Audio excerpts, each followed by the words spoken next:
ಈತ ಮಹಾಭಾರತದ ಅತಿ ದೊಡ್ಡ ವಿಲನ್. ಆತನ ಹೆಸರು ದುರ್ಯೋಧನ ಅಲ್ಲ. ಯಾರು ಅಂತೀರಾ? ಒಬ್ಬ ಮಹಾಯೋಧ. ಆದರೆ ಕೊನೆಗೆ ಒಂದು ಜೀವಂತ ಶಾಪವಾಗಿ ಉಳಿದ್ಬಿಡ್ತಾನೆ. ದ್ರೋಣಾಚಾರ್ಯರ ಮಗ ಅಶ್ವತ್ಥಾಮನ ಕಥೆ ಇದು. ಕುರುಕ್ಷೇತ್ರದ ಯುದ್ಧ. ದ್ರೋಣಾಚಾರ್ಯರನ್ನ ಸೋಲಿಸೋದು ಯಾರಿಗೂ ಸಹ ಸಾಧ್ಯವಾಗದ ಮಾತಾಗಿತ್ತು. ಆಗ ಶ್ರೀಕೃಷ್ಣ ಒಂದು ತಂತ್ರವನ್ನ ಹೂಡ್ತಾನೆ. ಧರ್ಮರಾಜರಿಂದ ಹೇಳಿಸ್ತಾನೆ ಅಶ್ವತ್ಥಾಮ ಹತೋಹತಃ ಅಂತ.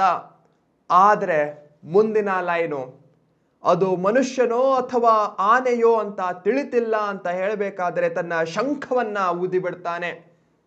ದೂರದಲ್ಲಿ ಯುದ್ಧ ಮಾಡ್ತಾ ಇರುವಂತಹ ದ್ರೋಣಾಚಾರ್ಯರ ಕಿವಿಗೆ ಈ ಸುದ್ದಿ ಬಿದ್ದ ತಕ್ಷಣ ಧರ್ಮರಾಜ ಎಂದೂ ಸಹ ಸುಳ್ಳನ್ನ ಹೇಳಲ್ಲ. ನನ್ನ ಪ್ರೀತಿಯ ಮಗ ಅಶ್ವತ್ಥಾಮ ಅಸುನೀಗಿದನೆ ಅಂತ ಯುದ್ಧ ಭೂಮಿಯಲ್ಲೇ ಶಸ್ತ್ರತ್ಯಾಗ ಮಾಡಿ ನಿಂತು ಬಿಡ್ತಾರೆ. ಆಗ ಅರ್ಜುನ ಅವರನ್ನ ಸಾಯಿಸ್ಬಿಡ್ತಾನೆ.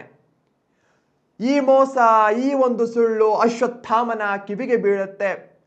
ಯಾವ ಒಂದು ತಂದೆಯನ್ನ ತನ್ನ ಆದರ್ಶವಂತ ಜೀವನ ಪೂರ್ತಿ ಆತ ಪಾಲಿಸಿರ್ತಾನೋ ಅವರಿಗೆ ಆದಂತಹ ಮೋಸ ಆತನಿಂದ ತಡಿಲಿಕ್ಕಾಗಲ್ಲ. ಮುಂದೆ ಒಂದು ಮಹಾ ಪಾಪಕ್ಕೆ ಆತ ಕಾರಣೀಕರ್ತನಾಗ್ತಾನೆ. ಆ ರಾತ್ರಿ ಯುದ್ಧ ನಿಯಮಗಳನ್ನ ಮೀರಿ ಅಶ್ವತ್ಥಾಮ ಪಾಂಡವರ ಗುಡಿಸಲನ್ನ ಪ್ರವೇಶಿಸ್ತಾನೆ. ಅಲ್ಲಿ ಪಾಂಡವರು ಇರಲ್ಲ, ಪಾಂಡವರ ಸುತರಿರ್ತಾರೆ. ಪಾಂಡವರ ಸುತರನ್ನ ಪಾಂಡವರೇ ಎಂದು ನಂಬಿಕೊಂಡು ಆತ ಪ್ರತಿಯೊಬ್ಬರನ್ನ ನಿದ್ರೆಯಲ್ಲೇ ಸಾಯಿಸಿಬಿಡ್ತಾನೆ. ಮಕ್ಕಳ ಹತ್ಯೆಯ ಮಹಾಪಾಪ ಆತನ ತಲೆಗೇರುತ್ತೆ. ಶ್ರೀಕೃಷ್ಣ ಈ ಮಹಾಪಾಪಕ್ಕೆ ಒಂದು ಮಹಾಶಾಪವನ್ನೇ ನೀಡ್ತಾನೆ. ಈ ಶಾಪವನ್ನ ಕೇಳಿದರೆ ನಿಮ್ಮ ಮೈ ಸಹ ನಡುಗತ್ತೆ. ಎಲ್ಲೋ ಅಶ್ವತ್ಥಾಮ, ನೀನು ಅಮರನಾಗಿರು, ಆದರೆ ಆ ಅಮರತ್ವದಲ್ಲಿ ಕಿಂಚಿತ್ತೂ ಸಹ ಶಾಂತಿ ನಿನಗೆ ಸಿಗದು.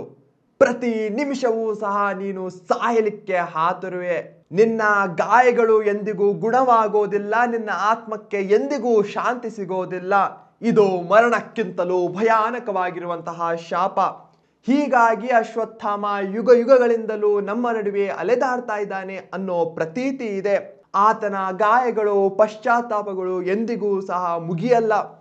ಅಶ್ವತ್ಥಾಮನ ಕಥೆ ನಮಗ್ ತಿಳಿಸುತ್ತೆ, ಪ್ರತಿಕಾರ, ಸೇಡು ಅನ್ನೋದು ಒಮ್ಮೆ ಆರಂಭವಾದ್ರೆ ಅದು ಎಂದಿಗೂ ಮುಗಿಯೋದಿಲ್ಲ.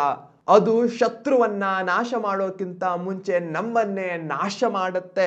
ಜೀವನದಲ್ಲೂ ಸಹ ನಮಗೆ ನೋವು ಅನ್ನೋದು ಬರುತ್ತೆ, ಅನ್ಯಾಯವಾಗತ್ತೆ. ಆದರೆ ನಾವು ಏನನ್ನ ಆಯ್ಕೆ ಮಾಡ್ತೇವೆ ಅನ್ನೋದು ಇಂಪಾರ್ಟೆಂಟ್ ಆಗತ್ತೆ.